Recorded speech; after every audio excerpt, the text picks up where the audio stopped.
Alright, now phase 4. I'm going to put phase 4, 5, and 6 all together, which is phase 4, arm acceleration, phase 5, arm deceleration, and phase 6 is the follow through. For arm acceleration, it's basically where all your power is coming from with the ball, where all the ball is going to be getting its power, and how it's going to be accelerating at that basic point, and this is the arm acceleration, as I said earlier. So the arm acceleration begins when the maximum shoulder externally rotates. So as my arm, after the arm cocking phase, is my arm begins to follow through and go, and that's where all my power is coming from, my back leg and my whole shoulder itself and elbow, and will finally follow through and go with the whole massive acceleration. So I'm just going to show you the basic steps of the acceleration again. Remember, it's when the maximum shoulder rate of external rotation is where the arm acceleration, like that pinpoint, is where it's at. So here, let me start again. So wind up. Remember, stride, arm cocking, and then acceleration. Arm cocking here, acceleration. Now, phase 5, arm deceleration. This is right after the ball is being released and the ball is being able to follow through. So arm deceleration occurs when the maximum shoulder is internally rotating.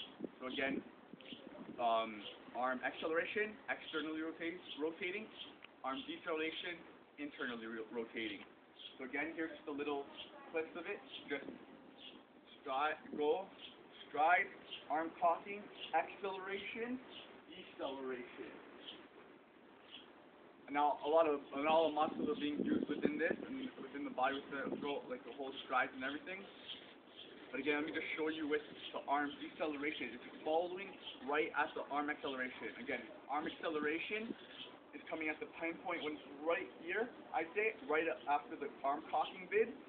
And then arm deceleration is when you finally let go of the ball and it's following through and landing it. And lastly is the follow through. The follow through is the very last step of it all. Is basically after throwing the ball, getting into your balance where if the ball is getting hit back to you or getting back into position. So after the deceleration going through, you follow through, catch your balance, and then you begin to get the ball and look for the ball. Especially if you're a pitcher and you get hit right back to you, you got to be ready right away. So let me go another little slow motion with everything by itself. So the wind up, phase 1, and the stride. Remember to point your foot and the arms release together. That's phase 2. The arm cocking when the arm begins to turn and begins to get ready to throw. That's phase 3. Now the arm acceleration when the ball is beginning to throw. Remember, your pelvis and your upper body is facing towards home plate, and you're externally rotating your body.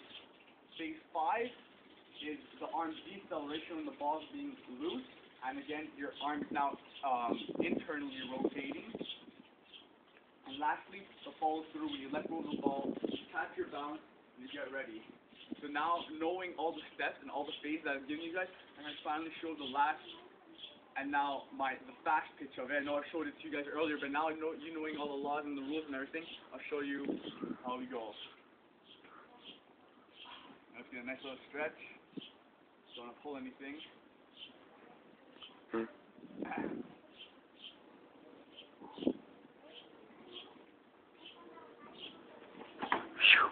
Couldn't even see it.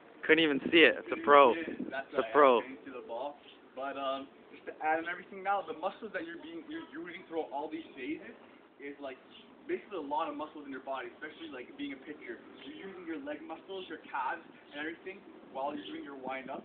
You're using your upper leg muscle, your upper leg muscle over here. Your upper leg muscle. That's your rectus femoris. Your rectus femoris, sorry. You're using your shoulder muscle, a lot of your shoulder muscle, as you're beginning to throw and accelerate, and you're using your hips and your like rectus azimus and rectus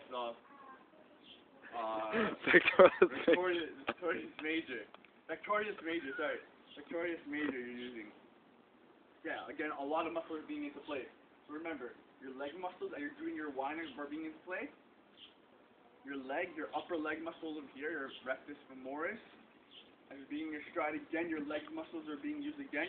Your arms, your shoulder muscle, your pectoralis major over here, your shoulder muscle, and again with the acceleration, your arm muscle, and remember your wrist muscle, because it's all in the wrist too with everything. And again with your follow through, you're doing a lot of your back muscle. You're doing your latissimus dorsi and all, and your deltoids especially at the upper body where your shoulders are being used. And then again with your follow through, it's just your legs and being able to like get ready. And you're using a lot of your abs. You don't really see or notice when a pitcher's throwing like, oh, it's all basically arms or whatever. Yeah, a lot of pitching comes from the bottom up. It starts with all the leg moving, having a proper balance. If you don't have your proper balance, you might stumble, and then that leads to your arm like throwing somewhere else. The proper balance is to go, throw, legs, abs, stomach, deltoid, shoulder, and then begin to follow through and all. And then just get ready. One more time, I'm going to show you the throw and the pitch. You guys should learn something. So, ready. Learn all the muscles. Look at the stomach, look at the abs when they're turning right away. So you could do a little, you know, if you want to be kind of look like professional, you could do a little like cover your face and, you know, pretend you're doing something. I'm pitching defense, but. And that's all.